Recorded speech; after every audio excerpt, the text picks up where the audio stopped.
164۔ اور جب ان میں سے ایک گروہ نے کہا ان لوگوں کو کیوں نصیحت کرتے ہو جنہیں اللہ ہلاکت یا شدید عذاب میں ڈالنے والا ہے۔ یہ ایک بہت ہی اہم ترین باتوں میں سے ایک بات ہے۔ اس بستی میں 3 گروہ تھے۔ ایک وہ جنہوں نے وہ نہریں کھودی تاکہ مچھلیوں کو چلاکی لگا کے ہیلا کر کے پکڑ سکے، گویا اللہ کے ساتھ ہیلا بہانہ کر رہے تھے۔ اور باقی 2 گروہ کون سے تھے؟ ایک وہ گروہ تھا جو یہ خرابی کرنے والوں کو نہی عن المنکر کیا کرتا تھا، منع کرتے تھے یہ کام نہ کرو، اللہ نے منع کیا یہ چلاکیاں نہ لگاؤ۔ اور ایک گروہ وہ تھا کہ جو اس خرابی میں ملوث نہیں تھے لیکن امر بالمعروف اور نہی عن المنکر کرنے والوں سے کہتے تھے کہ یار تم کیوں ان سے الجھتے ہو، کیا باتیں کہا کرتے ہوں گے، آپ تصور کر سکتے کہ بدتمیز لوگ ہیں، مجرم ذہنیت کے لوگ ہیں، آپ شریف لوگ ہو، یہ بدتمیزی کریں گے، کوئی نقصان پہنچا دیں گے۔ امر بالمعروف سے نقصان پہنچتا ہے، توجہ کر رہے ہیں، کربلا کیا ہے، نقصان پہنچتا ہے۔ لیکن یہ لوگ جو نیک لوگ تھے، جو امر بالمعروف والے تھے، یہ ان سے کہتے تھے، جو ان کو روکتے تھے، کہتے تھے 2 دلیلیں دیتے تھے کہ ہم امر بالمعروف اس لیے کر رہے ہیں۔ نمبر 1 کہ کل قیامت کے دن پروردگار کی بارگاہ میں ہم یہ عذر پیش کریں گے کہ ہم نے تو روکا تھا، یہ عذر ہوگا ہمارا۔ اور دوسرا سبب یہ ہے کہ ہو سکتا ہے کہ ان پر اثر ہو جائے۔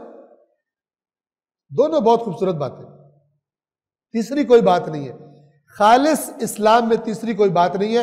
قرآن نے کہا تم بہترین امت ہو کیونکہ تم لوگوں کی اصلاح کے لیے بھیجے گئے ہو، تم امر بالمعروف کرتے ہو، نہی عن المنکر کرتے ہو۔ اس سے بڑھ کر اور اللہ تعالیٰ کیا سمجھائے گا؟ یہ بھی کہہ رہے ہیں کہ ہم 2 وجہ سے کر رہے ہیں، یا یہ کہ اگر یہ نہ مانے قیامت کے دن ہم اللہ کے سامنے عذر پیش کر سکیں، تمہارا جو تم ہمیں روک رہے ہو تمہارے پاس کوئی عذر نہیں ہوگا، یہ بات چھپی ہوئی ہے اس میں۔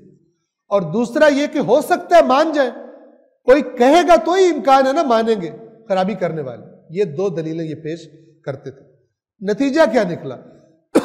اللہ نے فرمایا کہ جو لوگ برائی سے روکتے تھے ہم نے ان کو بچا لیا، باقیوں کو پکڑ لیا۔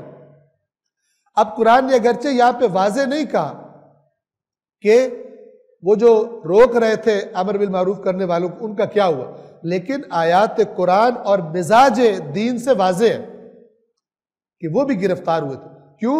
اس لیے کہ ہر دین میں امر بالمعروف اللہ کا حکم ہے۔ وہ نہ صرف یہ کہ خود کر رہے نہیں تھے، جو کر رہے تھے ان کو بھی روک رہے تھے۔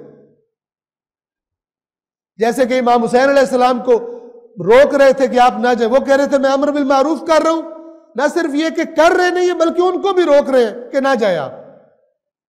توجہ فرمائیں، قرآن کی آیات اور مزاج اسلام قرآن سے واضح ہے۔ امام حسین کو بھی روک رہے تھے نا، آپ نہ جائیں، آپ نہ جائیں، بڑا کام خراب ہو جائے گا، اور ان کی نظروں میں جو ان کی بات صحیح ہو گئی، کام خراب۔ لیکن کیوں صحیح ہوئی؟ کیونکہ ساتھ نہیں گئے لوگ۔